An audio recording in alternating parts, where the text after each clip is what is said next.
Hi guys, welcome back to HJ Today and thank you for watching. In this video, I'll be discussing my current favorite apps for studying Chinese.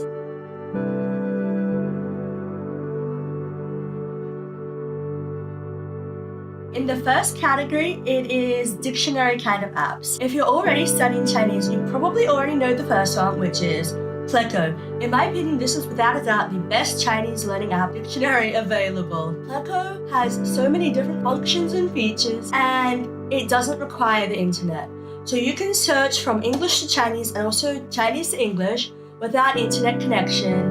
And they have idioms and just like everything. Pleco is amazing. If you don't already have it, pause this video and download it right now. Pleco itself is a free app, but there are also a lot of paid features and functions, which I've heard great things about. The second dictionary app I also use is the Line Chinese Dictionary. I think this app really complements Pleco. So I'll usually, if I look up a word, I'll look it up in Pleco and then also the Line Dictionary. I love Line Dictionary because it will show you a rough estimate of the approximate HSK level of the word.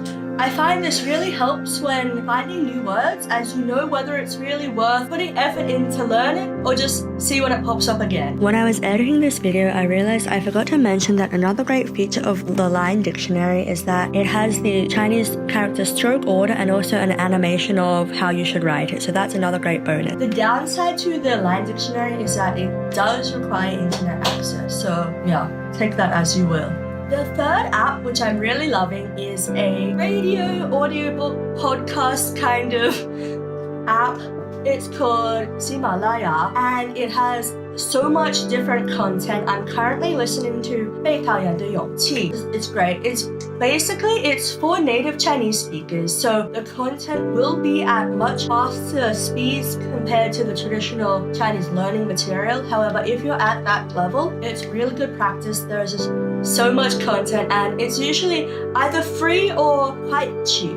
For me, the reading equivalent of the listening app I just recommended would be 豆瓣阅读. It has a lot of different ebooks, Chinese ebooks, again for native speakers, but they are often either, again, free or really cheap.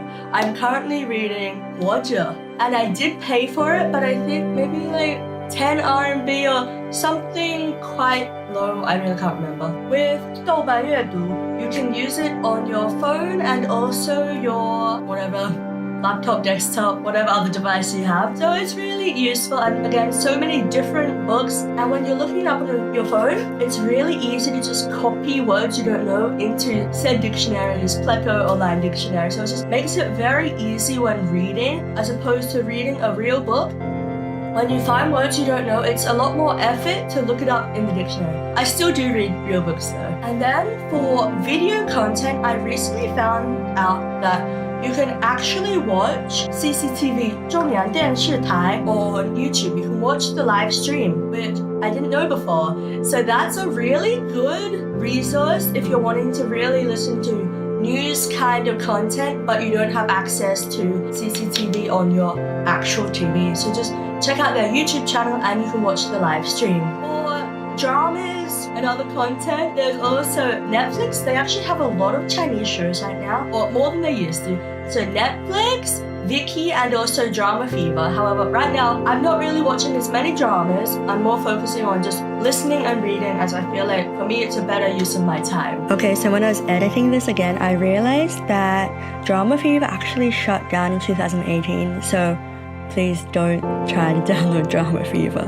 And then the last app, which I'm really loving right now, and I have for a while, but it comes and goes in waves, is HelloTalk. I find that it often gets a bad rap, but I think depending on how you use it, it can be a very effective tool in learning. So I use HelloTalk in 3 different ways. The first way is just I'll post a voice note, a voice recording on my moment, and then I'll get the other Chinese native speakers to comment and correct which tones I use wrong, just advice on how to improve. And then the second way I'll use it is that I'll also just like post like a normal post, a writing post on there, and then the other HelloTalk users can correct it again. And the third, I think the most important way I use it is to try and find a language partner near me. I think if you can find someone who you can meet up regularly, I think it's just really good.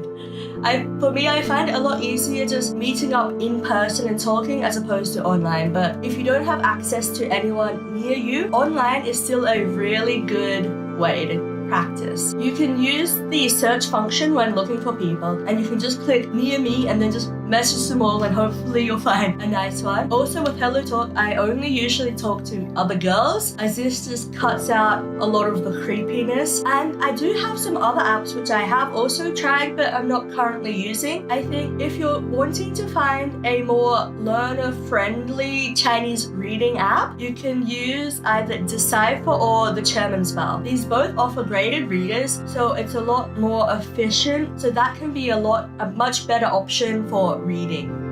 I forgot to mention this in the video, but the Bilingual app also has a huge variety of different stories and books in many different languages. It has the English translation, or whichever is the easiest language for you, and then also the language you're trying to study.